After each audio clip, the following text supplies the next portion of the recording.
Hi,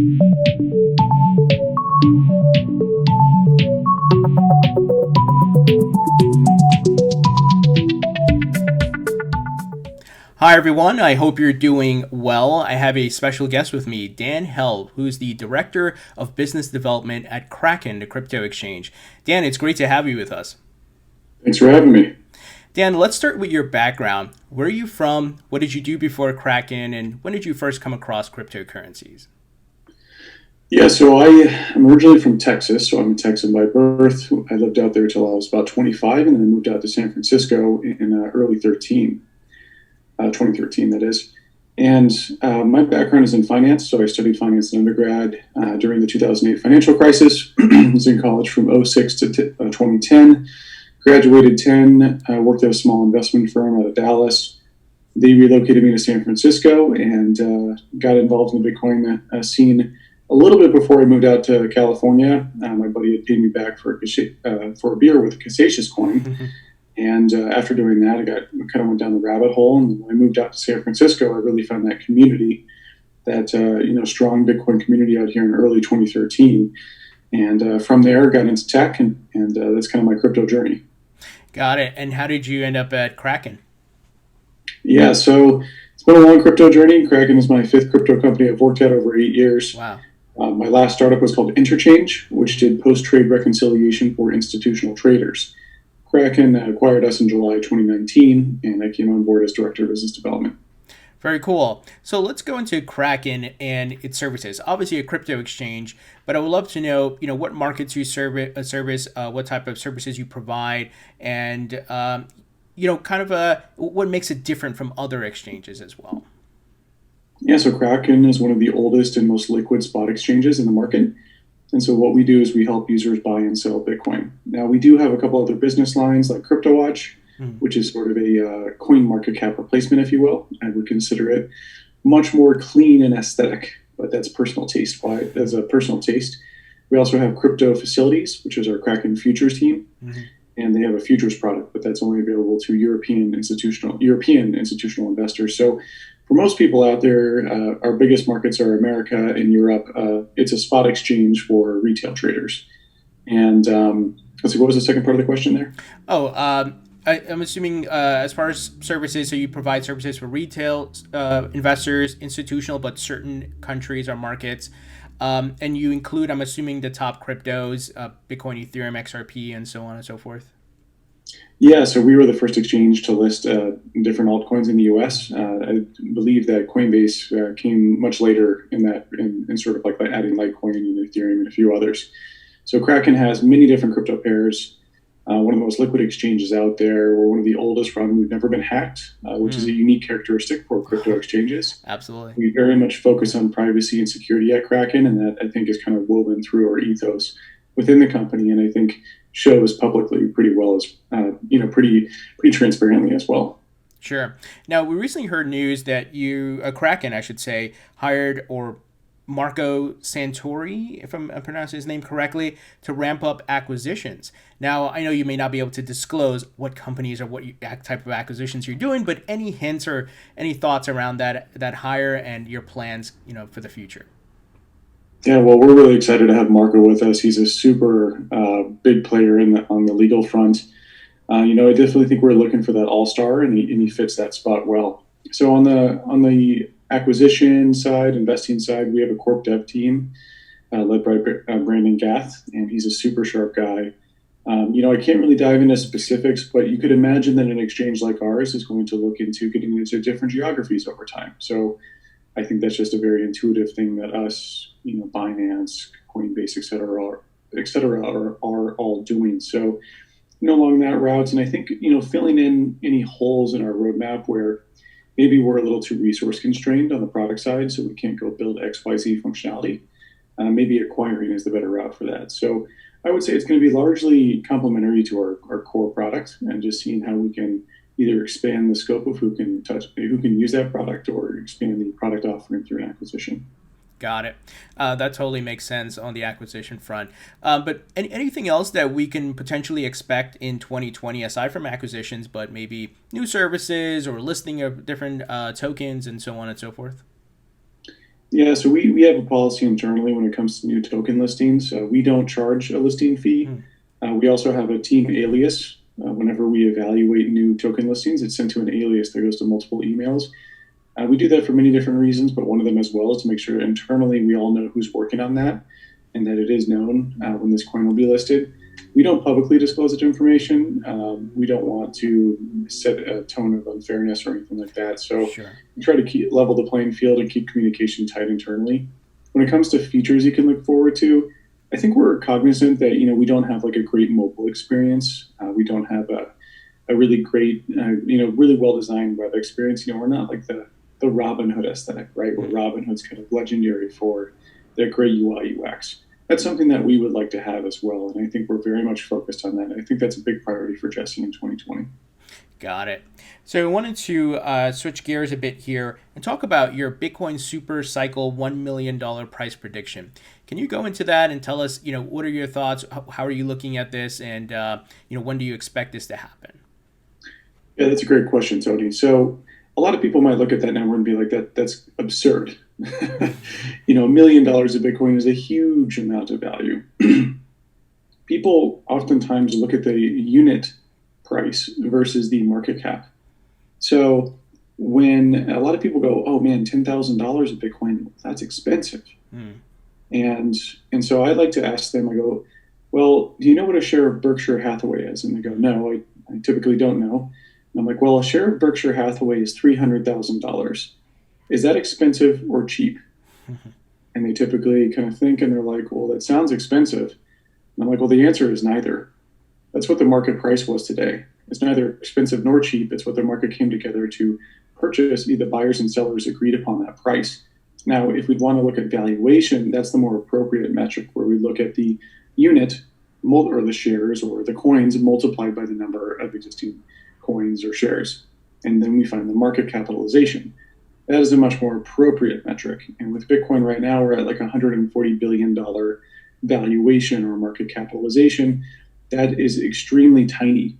When Bitcoin, for Bitcoin, to be a gold 2.0, its market capitalization will have to be in the trillions. So much, much higher from here.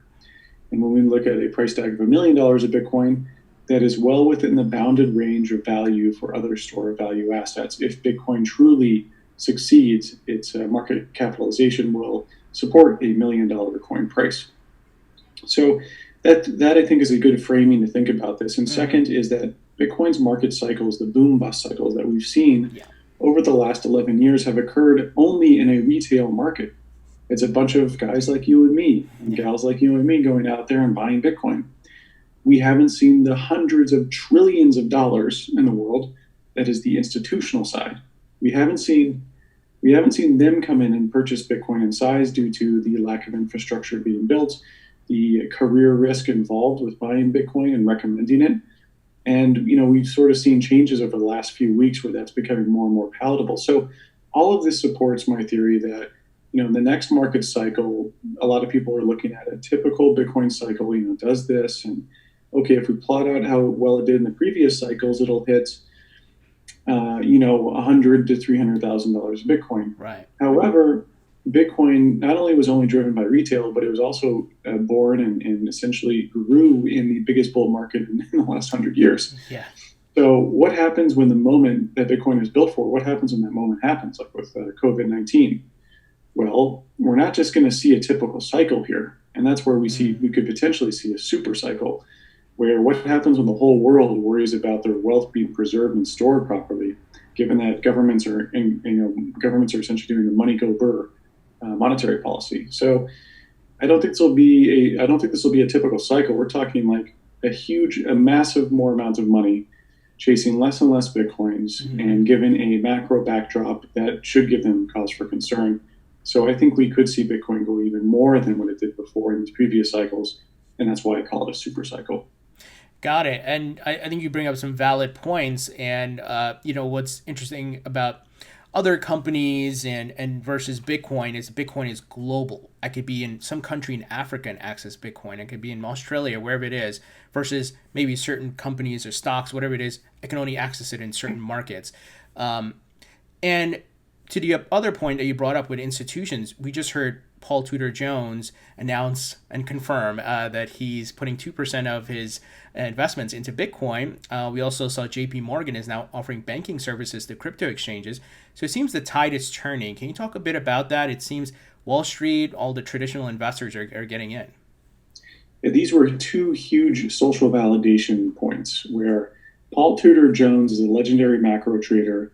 And when he publicly said, I've purchased Bitcoin, that now reduced or that eliminated the career risk. So if you're a fund manager, your thoughts now are not a career risk. It's not fear of career, it's fear of missing out. It's the fear that, okay, now my LPs are going to call me up and go, hey, why don't you own Bitcoin? Paul Tudor Jones does. And especially when the price goes up, they'll be like, Paul Tudor Jones crushed it. Like, where are you on this trade? And so he essentially eliminated the career risk single-handedly. I've heard stories from a bunch of different fund managers and from a bunch of institutional infrastructure folks in the space that this essentially was the sort of like black and white moment where everything changed. So that's a huge social validation point for Bitcoin.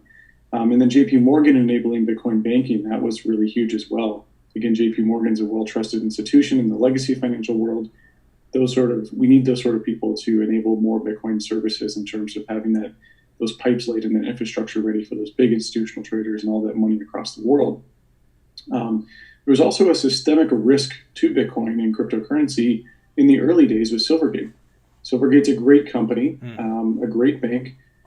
However, many different Bitcoin companies were banked with Silvergate. So if there was ever like an issue there, that could have been a systemic risk to the system. So I'm not saying that they have any issues. I think they're really well run, but it did represent a centralization risk. Got it. Real quick on the JP Morgan situation, because we haven't really heard from Jamie Dimon. Hope he's doing well. I heard he had heart surgery and all of that. But he was one that came out and bashed Bitcoin fraud. You'll lose your money and all that. And now just a 180 of what's happening, what his company's doing. And, what are your thoughts around that? Do you feel, and I know they've been building JPM coin. Do you feel it was kind of a smoke and mirrors, like, hey, don't put your money in that, but we're going to build our own and here's our version of it? Look, these are Wall Street guys, so they're always going to be looking out for themselves. Most people when they trade do. So it would be intuitive to believe that he's either trading against his own position, like, for example, saying I don't like Bitcoin and using that to suppress the price to buy more, or the opposite, right? So who knows what the motivations are behind the words that they say publicly.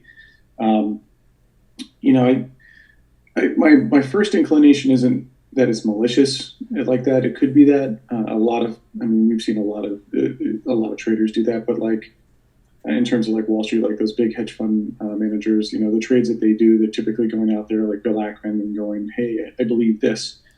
But with Jamie, he's not necessarily in the day-to-day weeds like that, so he's not really doing any trading. I'm not sure if like a Bitcoin position could have even been meaningful enough for the size of JP Morgan. Sure. So I think it's more likely that he's an old guy. He doesn't really understand tech. And for him, it bolsters his brand if he goes tough on Bitcoin. He could really kind of care less. He doesn't understand anything about it. So if he goes tough on Bitcoin, it just shows more allegiance to the existing banking system and the government and regulators. Got it. So let's talk about Bitcoin's use case and scalability. It was built as a currency, but it seems to be moving more to a store of value, digital gold. And as well as, the day-to-day use can be really hampered by the network getting clogged, or we're waiting on the Lightning Network. I want to get your thoughts on the use case and the scalability. Like maybe you have some insights on when we might see full Lightning Network adoption to improve the day-to-day use. Sure. So, I'd like to cover a couple misconceptions about Bitcoin in the early days. So the white paper uses the word cash, and a lot of people who choose to take an uninformed position take the word cash and extrapolate that to meaning cash in your pocket. Any sort of 5-minute Google search would indicate that the cash, as referenced in the white paper, is meant to be final and private. That's what the cypherpunks wanted with eCash, Hashcash, BitGold, B-Money, all of the precursors to Bitcoin. Bitcoin was not the first iteration of digital currency. It was the first one that got it right. Satoshi wrote the white paper to resonate with the cypherpunks who he needed to help him build Bitcoin.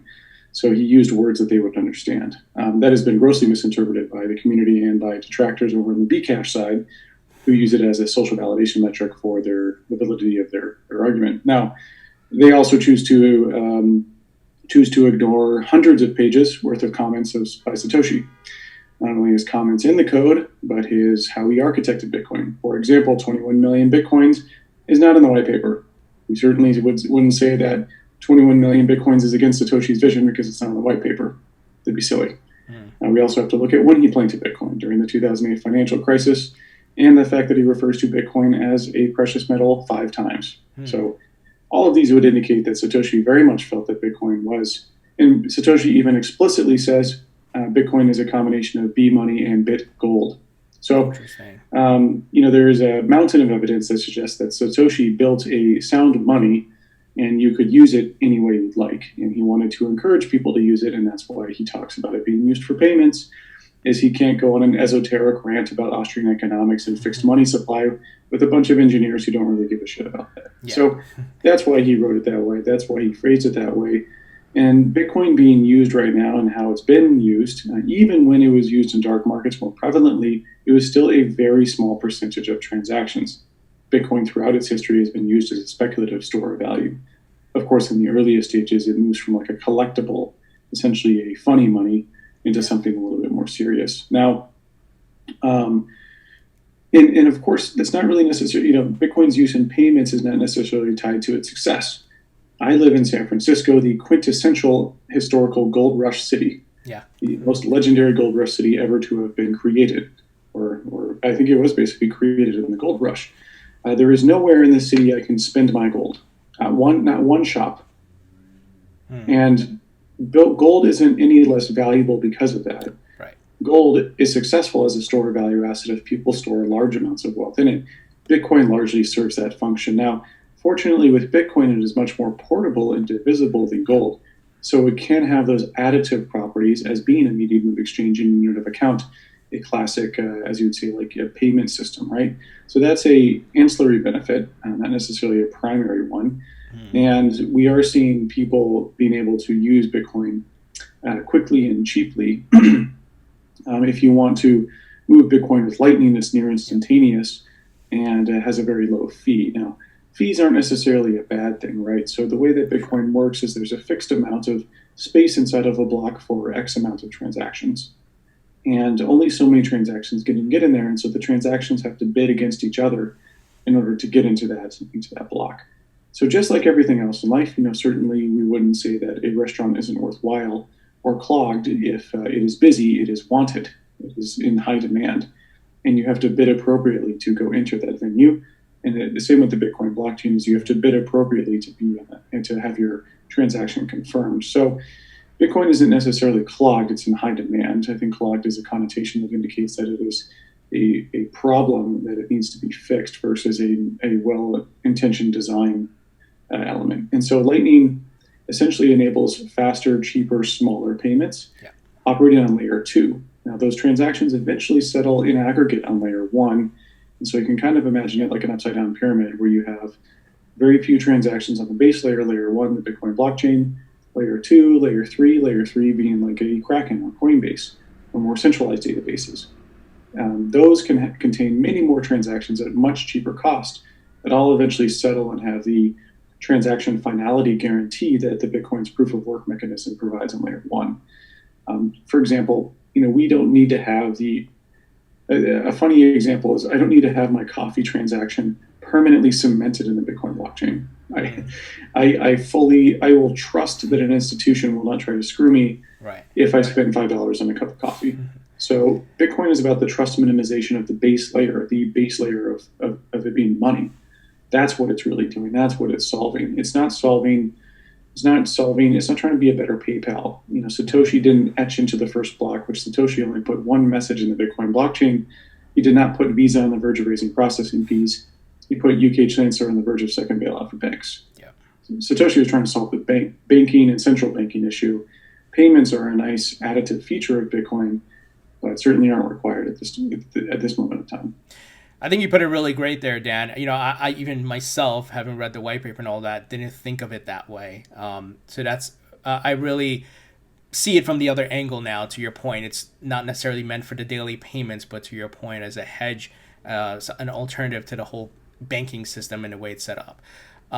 You mentioned Gold Rush, and it seems, and I did a video on this talking about, it seems we're seeing Gold Rush 2.0 because down in Texas, Peter Thiel, Windstone, a bunch of companies are going down there building mining farms, and the world's largest mining farm supposedly being built there. And looks like the U.S. is looking to capture, or at least companies in the U.S. to capture some of that, the power, hash power of Bitcoin here. So what are your thoughts on that? And it seems, once again, institutions getting involved versus, it's not retail people, of course. Yeah, that's a good question. So what's interesting about a lot of people, for those who are unfamiliar with Bitcoin's proof of work function, the way that Bitcoin works is that miners buy machines, and these are called ASICs. Those are application-specific integrated circuits, and those machines are only useful at one thing, and that's mining Bitcoin. So miners expend upfront costs to buy those ASICs, called CapEx, and they have OpEx, which is electricity and maintenance and everything else.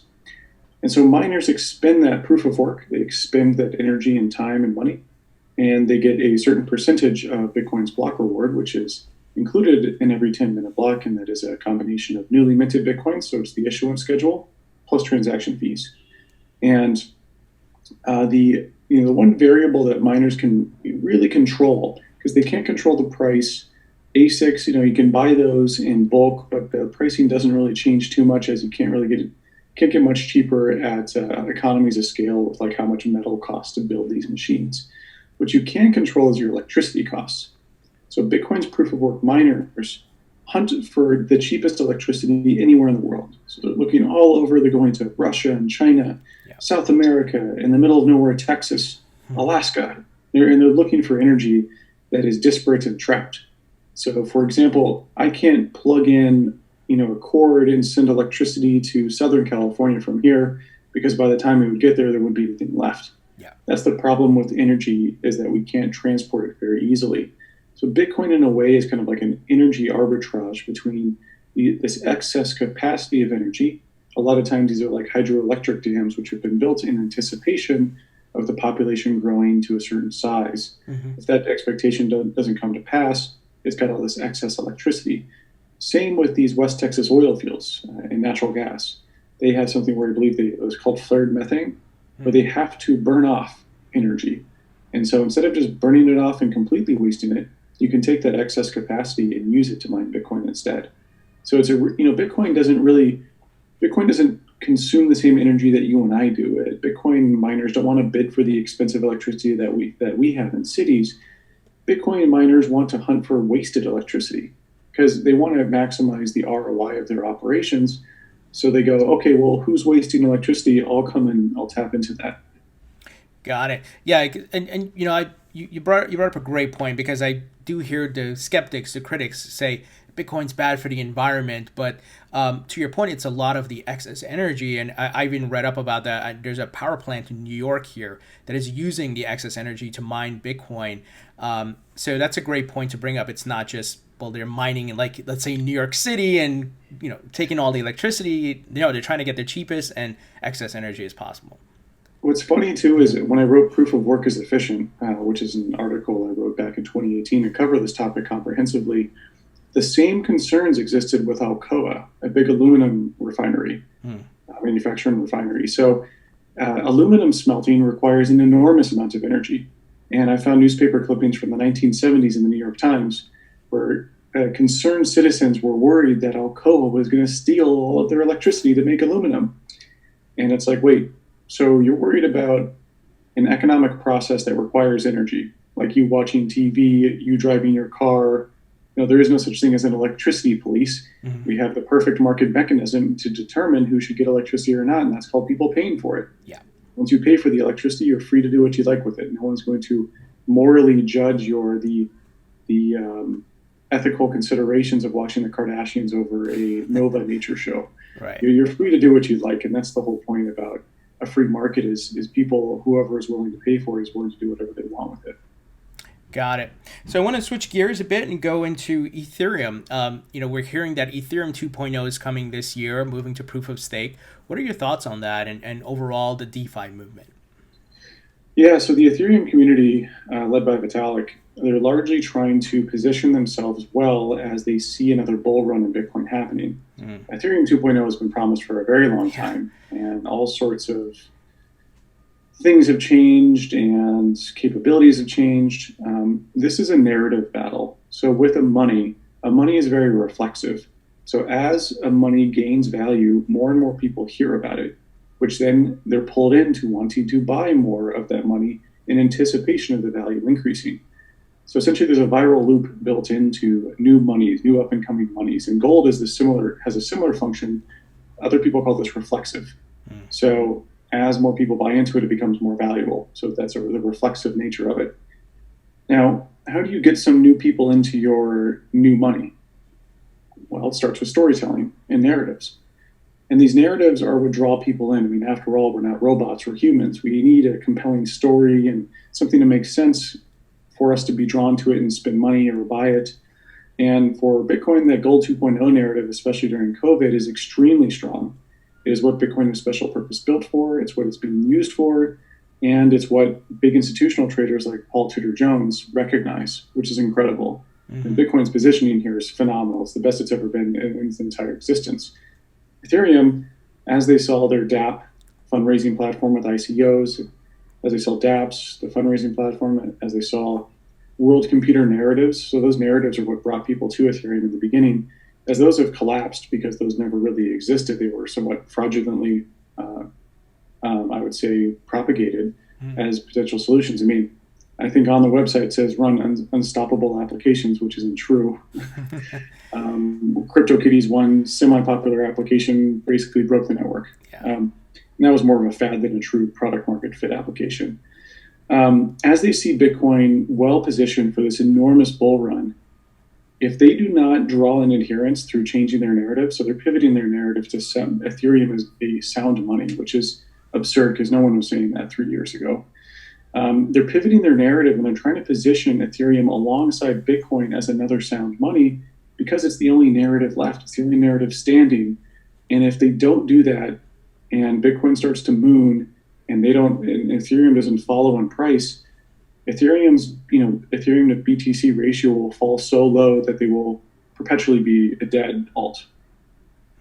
Because you have to, due to the reflexive nature of how the price impacts belief, if the price doesn't follow Bitcoin, 80% of the people into this space are just in for the pump. So if they all leave and go into Bitcoin and they all make money and they start to believe in Bitcoin because they're making money, it's this reflexive process that's irreversible. And Ethereum right now is trading at like 0.02 Bitcoin, which is back to its 2016 lows. So Ethereum is already essentially stepped back 4 years of progress, basically back to the beginning. It launched in 2015. I think it first started trading in 2015. So they're desperate to draw in new believers and they have to somehow pull them away from Bitcoin. So Ethereum 2.0 is their Hail Mary pass at a narrative. They need something strong, they need something bold. Otherwise, you permanently lose believers and the race is kind of over. Wow.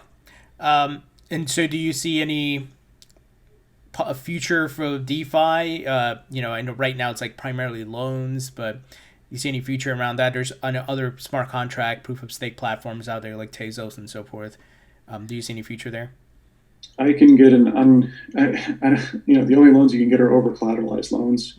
I can get an under collateralized loan like that anywhere I want. I don't know who needs over collateralized loans. I think it's kind of a funky, more niche sort of use case. When it comes to lending your crypto out, I know, like, for example, on Ethereum with DeFi products, you can lend your coins out. The annual yield on that, I think, is like 0.1% or 0.01%, which would take you an enormous amount of time to earn back in terms of earning your principal back. Meanwhile, your principal is at risk. That's why you're earning yield. It's risk. And when you do that, what's the probability that over 100 years there won't be a protocol flaw? Probably pretty high likelihood there's going to be a protocol flaw in 100 years. So the use case is pretty narrow for the most popular DeFi product, which is lending and borrowing. If you dig in even further, we saw MakerDAO game theory collapse during the bear market. The code didn't break, but the game theory broke, and the game theory is just enabled by the code. So, like with Bitcoin, if every human walked away and no one looked at the protocol, no one bought into it, yeah, Bitcoin's code didn't fail, but like there's no human breathing life into Bitcoin. Sure. Similar with MakerDAO is I believe there's like a zero bid contract occurred where like there was a $12 million hole that essentially occurred because the game theory broke. And so with these DeFi protocols, they're very, very shaky and they're very, very risky. Now, do I think they're all interesting? Of course I do. I think it's really cool that people want to experiment with this. I just find it very intellectually dishonest not to have extreme caveats all over the place going, this is highly experimental. There are enormous game theoretic flaws here. You could lose all your money. Instead, they're like, no, we're equivalent to a savings account at a bank. And I'm like, no, you're not. I applaud your risk, but this isn't like a weather app. I'm not a script kiddie just building a weather app, where like the worst case scenario, if someone can't check the weather and they just switch to another app to find the weather. This is like could be someone's lifetime savings, So I feel like they don't really take the situation seriously.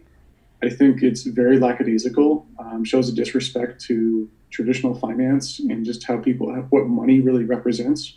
And that's where you see the Bitcoin community taking extreme precautions when it comes to new technology and how the protocol is impacted. For example, with Lightning, a common hashtag with Lightning is reckless. The Bitcoin community openly declares Lightning a reckless thing to do, which is good because it's very much strongly indicating that, yes, Lightning is experimental versus these other DeFi products on the Ethereum blockchain that have kind of declared it as an alternative to traditional banking. And then you look at like, are they really decentralized or not? And you find that they have like a centralized kill switch. And so you're like, well, so I don't really have any of the assurances of being decentralized, but I have all the risks of it being decentralized. So what are we really doing here? Sort of like, it's just a charade. Now, do I believe in what they're attempting to do? Yes, I think trying to decentralize power and money makes total sense. I'm not saying that I'm not aligned with that objective. I just think marketing a beta product as a solution is dangerous. Yeah, that totally makes sense. In a beta stage, I don't know if we're even at version 1.0 yet of DeFi, right? Okay, that totally makes sense. I did want to also get your thoughts on U.S. crypto regulations. Now, we've seen Trump come out and tweet negative sentiments about Bitcoin. Mnuchin beating the drum that regulations coming this year. They might have gotten sidetracked with the whole pandemic, but what are your thoughts around that? I don't know if you guys at Kraken have engaged with regulators at all in conjunction with other folks to try to get crypto-friendly regulations, but want to get your thoughts on the whole situation. Yeah, so I'm a business development guy, so I don't really dig too deep into the weeds about on the regulatory side. That's definitely more of a Marco question, sure. Marco and Jesse question, and I know Jesse feels pretty strongly about Kraken being compliant, but he also doesn't believe that we should just be overly compliant. Jesse's done a lot of good work over in Wyoming with the regulators out there to come up with an alternative structure that requires like either less information sharing or something a little bit less onerous. Jesse has similarly spoken out about the New York TFS. I think we want to be collaborative as much as possible, but we also believe in like having something be reasonable. A lot of times regulations don't necessarily exist to make things better. They exist because it entrenches incumbents. Yeah. Or makes things really costly for up-and-coming startups. So I think we have a decent balance with that, but I would have to default to Marco or Steve Christie, our head of compliance, to really dig in on that further. Got it. What are your thoughts on CBDC, central bank digital currencies? Seems Bitcoin started the disruption, and now these central banks are scrambling. Hey, we're going to build our own on the blockchain, tokenized fiat, of course. What are your thoughts on that? You think it'll validate the crypto market even more, and also maybe it might actually be beneficial for crypto with interoperability? I can easily move from fiat to Bitcoin, without bank transfers, but I have the token fiat, something like that. Yeah, so CBD, central bank digital currencies, are a popular topic right now, as a lot of different central banks are talking about potentially implementing it. There's a couple of important nuances here. One is that the US dollar has been digitized for over 2 decades. So electronic currency has very much existed from the central banks for a long time. These banks aren't taking, like JP Morgan doesn't get like a pallet of cash from the Fed. It's just a number in an account. Sure. So they've been digitized for quite some time. So CBDC sometimes refers to like the central bank being a bank in essence, where a regular depositor, like a retail trader or an everyday person, could bank with the central bank.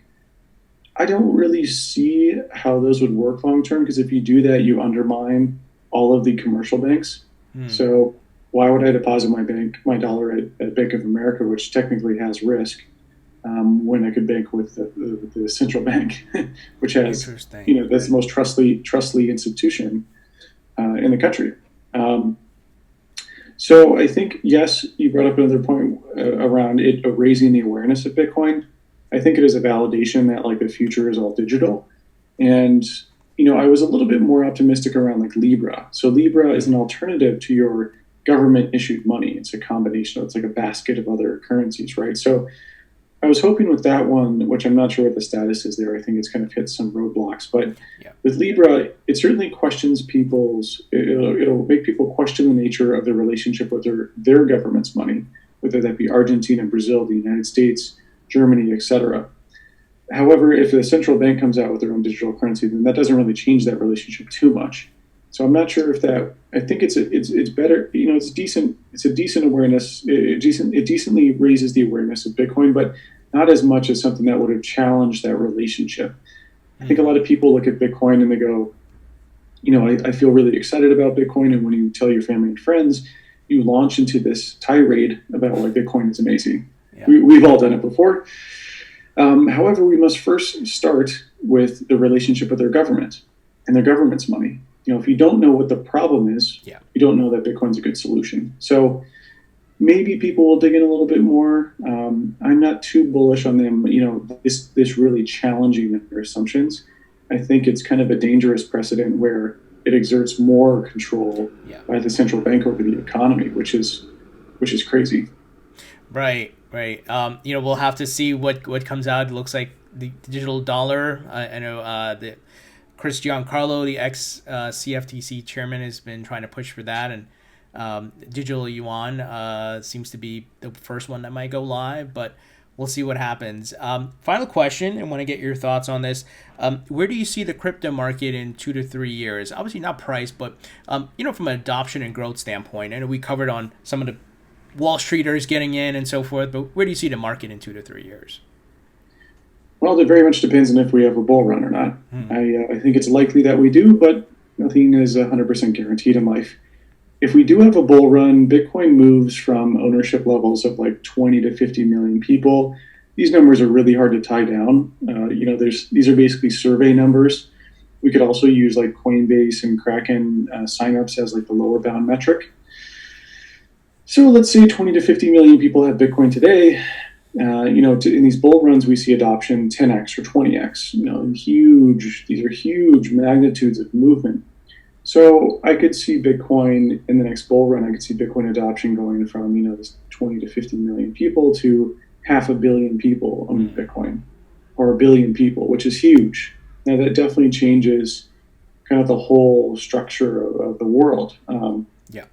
I think in this next bull run, if Bitcoin hits a multi-trillion-dollar market cap, Bitcoin is now very much a contender for gold, for being that digital gold 2.0. And Jerome Powell, the chairman of the Federal Reserve, said Bitcoin is a speculative store of value. He's right. It's a speculation on Bitcoin becoming more and more recognized as a store of value. So that's why this is reflexive. As more people buy into it and recognize its value, it does become more valuable. So in this next bull run, if we see institutions come in, if we see the price appreciate dramatically to a multi-trillion market cap, Bitcoin has permanently cemented its place in history as an alternative to gold. And over time, I believe will definitely take over gold. So in 2 to 3 years, if that bull market occurs, I think we see a Bitcoin hit anywhere between 100,000 and 1 million, and we see Bitcoin's, the hodlers, the number of people holding Bitcoin, going from something like 250 million to 1 billion, which would be huge. And that, I think, coming from when I got into it, when Bitcoin was worth $10.